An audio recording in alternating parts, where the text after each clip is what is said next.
Ini balik malih. Jadi kalau sampean memahami Quran, itu bisa. Buktine tiang kafir yang berdua itu sering Islam mergo ngrungokno wacanan Quran termasuk Sayyidina Umar bin Khattab.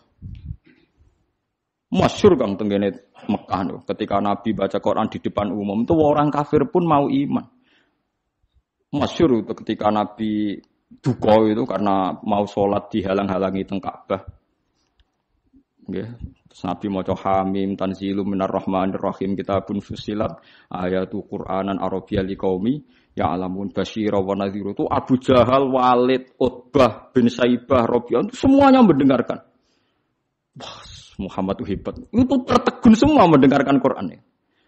Bareng mulai ayat ini mereka kaget. Fa'in a'radu fakul angzartukum sa'iqatam mithla sa'iqati adiw wasamud. Fa'in a'radu kalau mereka menolak Quran fakul angzartukum maka peringatkan Muhammad kepada mereka. Angzartukum sa'iqatam mithla sa'iqati adiw wasamud. Mereka akan mengalami halilintar yang menyiksa mereka sebagaimana siksaan pada kaum Ad dan Samud. Niku Walid bin Mughirah orang-orang Bani Quraisy. Langsung mulutnya Nabi lu ditutup ambek lesan, ditutup sebagai bentuk hormat.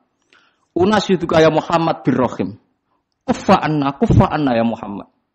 Mat aku elek-elek ngene jek dulurem padha-padha wong Quraisy. Macam Quran aja mbok terus.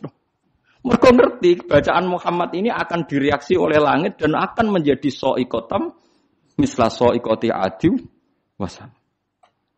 Mereka paham kalau ini enggak main-main. Jadi kan nunjuk nak Quran itu bisa difahami. Karena enggak mungkin Allah ngendikan ning gone wong Mekah kemudian dengan semua lafaz yang tidak bisa difahami. Paham sing kula maksud. Nah, karena kita sekarang problem kita kan kita ndak orang Arab, enggak tahu ngaji. Orang ngaji yo mau ngaji tarekah, ngaji wiridan. Kan yo ora detail alim. Sing alim kadang ora ahli Quran, mau ahli fikih kan ruwet. Kita ini ngalami sekian problem. Bariku terus diutang di masalah macam-macam terus. Was tambah bulat meneh kan, terus tambah bulat terus. Bariku proposal gak cair, bingung meneh macam-macam lah. Di jago bupati kalah, macam-macam mas rembulat. Nah, kula alhamdulillah tidak ngalami itu semua, jadi rapati bulat kula. Jadi cara kula niki mun tengah-tengah. Kita ya yakin awal surat itu gak bisa dimaknai. Tapi ada kemungkinan makna kira-kira kata Ibnu Abbas seperti itu. Kayak orang mengajari huruf hijaiyah terus bilang ini huruf kamu harus menguasai A sampai Z. Misalnya kalau Indonesia bilang kan kamu kalau ingin tahu bisa baca koran atau buku harus menguasai huruf A sampai Z. Lah kira-kira orang Arab ya bilang kamu harus menguasai alif sampai ba, alif sampai mim. Karena alif, lam, mim, nun, wawu. Lam, mim itu khasnya wong Arab. Lam, mim kan sudah huruf akhir. Napa lam, mim, nun, wawu, hamzah ya. Nah, makanya kata-kata tafsir Tobari beberapa lafaz yang disebut kan agak awal akhir. Misalnya Yasin pakai huruf akhir ya. Terus alif huruf napa? Awal. Terus misalnya ain punya kelebihan huruf halak itu ada beberapa khas-khas yang bisa diduga kira-kira seperti itu. Ya kira-kira seperti itu. Meskipun tidak ada al-ma'nal murad, makna yang dikehendaki. Yang dikehendaki ya majmu'nya tadi. Kalau kamu ingin baca Quran atau baca buku, maka kamu harus menguasai A sampai Z. Maksudnya A sampai Z bukan ABC sampai Z. Ya kira-kira seperti itu. Ya, maksudnya maknanya adalah ya rangkaian yang bisa disusun menjadi kalimat atau kata-kata. Paham sih kalau maksudnya? Nah, jadi cuma tafsir Jalalain karena dia tafsir ringkas, dia tidak mau resiko. Kira-kira penggemar sampean-sampean ini kiai, jadi pokoknya Allahu a'lamu bi muradihi bidzalik. Ngono ae kok repot pokoke mulai ngarep nganti guri. Tapi sebenarnya Imam Suyuti itu hanya ketika ngarang Jalalain bilang begitu. Di kitab-kitab yang lain yang besar tidak seperti ini. Nah, karena jenengan tidak punya kitab itu, ya milih yang punya saja. Bismillah iki wae kok repot apa? Kok repot ya milih sing apa alam napa? Fi muradihi bidzalik.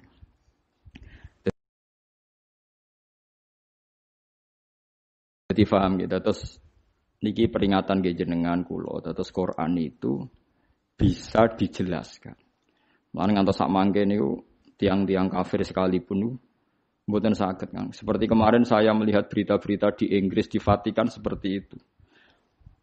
Barokah Quran bahasa Arab niku sudah luar biasa. Makanya kata pakar-pakar dunia sekarang kan banyak pakar-pakar yang pinter bahasa Inggris, yang ngajar S3 di Belanda, di McGill, di Kanada. Itu sekarang tuh paling bangga kan, Quran ijek bahasa Arab paling bangga. Karena misalnya nyari manuskrip atau yang asli dari teks Injil yang bahasa Ibrani sudah kesulitan. Injil tertua ditemukan tuh 400 tahun Masehi. Padahal Yesus itu 2000 tahun yang lalu. Sementara Quran sekarang sudah 1437, masih bahasa Arab. Jadi gampangane cara nerangno Quran iku gampang. Muhammad wong Arab, kalamu wae bahasa Arab. Lah misale kan nerangno, Yesus iku wong Ibrani, Injile bahasa Indonesia. Basa Jawa. Kok ning Papua ya basa. Wong kon golekno sing bahasa Ibrani ndi, pokoke ono. Lah yo ning ndi pokoke ono. Lah lucune dicari di Ibrani saja di Israel sana. Yo wis ra ono sing ning negara bahasa Ibrani wae. Lah yo barokah je asli wae, sekedar asli bahasa Arab wae wis ketok asline, paham lho maksud. Paham ya? Apalagi sejarah dokumentasi itu mulai turun sampai sekarang dimusafkan sehingga ada bukti otentik napa di musaf. Mun kula saiki tak nerangno wa yuqimuna shalat. Salat ya sama. Salat itu apa? Ya salat itu ya baca Fatihah bahasa Arab Kang, aja koyo wingi sing wong iki Malang tadi sing basa Jawa. Malang apa Jombang? Malang. Kula paling tak kenang salat bahasa Arab niku tak eling niku seorang wartawan. Wartawan ngeliput kerusuhan Gaza Palestina nih. Dia itu bisanya bahasa Inggris, dijak bahasa Arab ora iso. Sing ngomong wong Arab jurnalis Arab. Nah, kalau dia ngomong minta Inggris karena dia tidak bisa bahasa Arab. Walhasil ya sudah seperti itu. Suatu saat salat maghrib, si wartawan tadi ngimami maghrib. Ngimami yo fasih dene. Bismillahirrahmanirrahim, ada asal dene tradisi ini NU maca kabiran rodok banter. Kabira walhamdulillahi katsira wa subhanallah bukratan wa asila. Terkipe bener. Makmume langsung kaget. Wong iki jare muni ra iso bahasa Arab kok terkipe bener. Terkipe gramatikal Arabe kok bener. Misale mubtada ya rafa, engko nak hal ya nasab. Wis pokoke bener kabeh. Misale at-tahiyatu kan rafa mergo mubtada, al-mubarakatu rafa mergo sifat. Atau ibatu ya rafa mergo. Pokoke bener kabeh. Baru ku diambung, kowe cek sopane ngaku ra iso bahasa Arab padahal kowe salat nganggo bahasa Arab kabeh. Terkipe ora ono sing salah kan. Umpamane caci cilik anane apalan. Lah iya barokah salat iku bahasa Arab. Wong sak donya iku kembar salate Kang. Ora kok wong Jawa. Artine lha iya umpama salat iku gak kembar repot Kang. Sampai anak salat ning Palestina atau ning Arab daga wong umek-umek numpak mantra Kang. Oh iya disterilno mbek wong Wahabi cara salat basa Jawa. Salat kok maca mantra. Tapi barokah salatku bahasa Arab wong Jawa sing ra paham lah ya muni alhamdulillahirabbil alamin arrahmanir meskipun kadang salah tempat nangise gak masalah kan.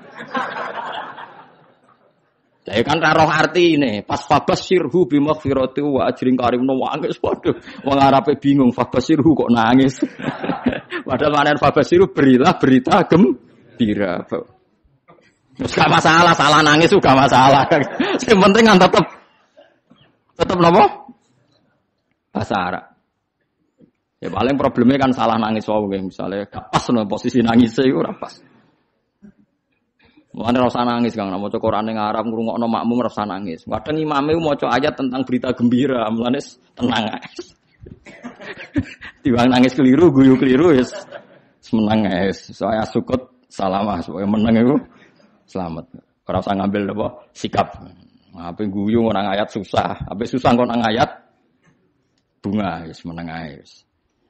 Dadi cara kula ijtihad ana Quran kemungkinan napa mau salat kemungkinan basa Jawa bahasa Indonesia itu ngeri sekali. Bagaimanapun kita dengan firqah apapun itu enggak beda dalam hal masalah napa salat. Salat itu sama semua. Sak dunya sama. Paling kadang-kadang wong NU nyoal sudes ra maca bismillah seperti itu. Paling kan debatnya kan debat-debat kecil perkara napa? Perkara napa? Bismillah, kok paling ketua KBE bilang, "Yo maca tapi ra banter." Sing wis mbok pilih oleh jawab terserah. Tapi kalau nanti teng burine pas iku ya ora krungu padahal nganggo mic. Mulane kula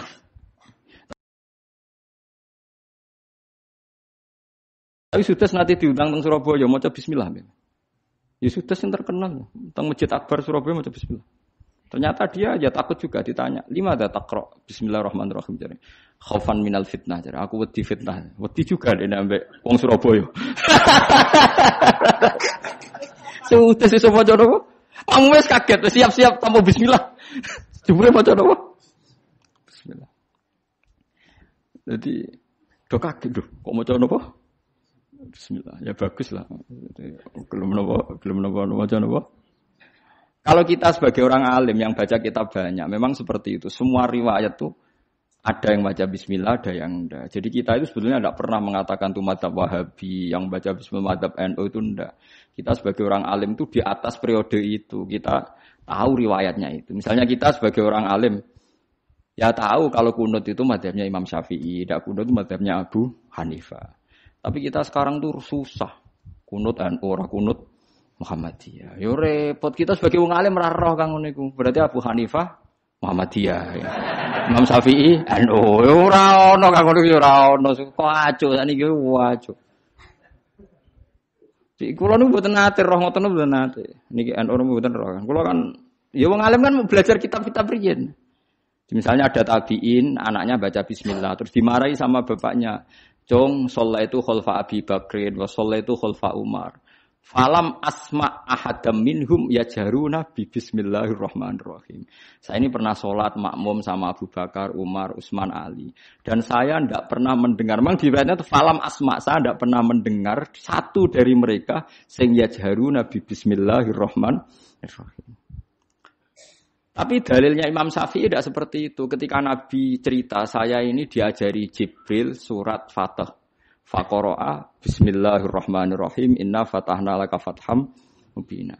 Nah, soal riwayat yang tadi falam asma itu dugaannya Imam Syafi'i saya tidak mendengar. Tidak mendengar itu kan tidak ada jaminan imam tidak baca. Mungkin dia di belakang atau pendengarannya kurang baik. Kan tidak jelas wong bahasanya falam asma saya tidak mendengar. Sehingga biar tidak resiko, kata Imam Syafi'i, ya baca saja bismillah. Orang modal wae, orang bayarnya kok gegere ra karuan dari Imam Syafi'i, ya sudah. Baca bismillahirrahmanirrahim. Tapi Arab Saudi yang api Kang. Saya pernah diskusi sama ulama-ulama Arab Saudi. Khusus Fatihah, kalau sama nggak percaya nanti setelah ngaji saya lihat. Quran terbitan Arab Saudi, mushaf. Mushaf terbitan Arab Saudi. Khusus Fatihah itu bismillah itu ditulis ayat 1. Alhamdulillah ayat 2. Artinya kalau bismillah ditulis ayat 1, alhamdulillah ayat 2, berarti bismillah itu bagian yang enggak terpisahkan dari Fatihah. Khusus Fatihah loh Kang. Kalau selain Fatihah enggak bismillah itu enggak dikasih apa? Nomor. Kalau enggak khusus Fatihah itu bismillah dikasih 1, alhamdulillah 2. Lha iku hebate pemerintahan Arab Saudi. Masya ngono lah dekne tunduk mek riwayat. Piye-piye bismillah iku istilah pangeran iku walaqad atainaka sab'am minal masani. Bismillah ning gone Fatihah iku kudu 7. Nah, 7 gelem ra gelem kan bismillahirrahmanirrahim 1. Alhamdulillahirabbil alamin arrahmanirrahim maliki yaumiddin iyyaka na'budu wa iyyaka nasta'in ihdinas siratal mustaqim siratal ladzina an'amta 'alaihim ghairil maghdubi 'alaihim waladdallin. Mergo nek ning ngurangi bismillah bingung golek nanti sing 7. Nah, makanya saya berharap yang ngaji saya di sini biasa mawon menyangkut bismillah. Lah nak surem macane Quran sing murattal teng sidi-sidi lucu. Dadi ra gelem maca bismillah tapi kok angger beda surat ana sing maca napa? Bismillah. Lah suarane tapi beda. Sudah sing ngoten dadi ana sing urun napa? Bismillah. Dadi dekne dhewe mau maca tapi wong liya kon maca. Maksudnya piye ora roh. Tapi ya itu tadi, baiknya ijma' seperti itu. Quran Arab Saudi sekalipun itu setiap awal surat ya diterterakan apa? Bismillah. Meskipun gaya mereka kalau baca tidak dibaca, tapi di mushafnya tetap ditulis Bismillah. Itu pentingnya wong alim kan. Jadi sampean tahu sebetulnya enggak se ekstrim itu yang dibayangkan orang-orang. Ono khilaf sitok maca bismillah sitok ora, ku amatir Kang. Mboten seperti itu. Tak jamin antar ulama itu tidak ada masalah. Sing terkait napa? Bismillah. Karena riwayatnya itu falam asma ahadam minhum. Saya itu ya saya tidak mendengar.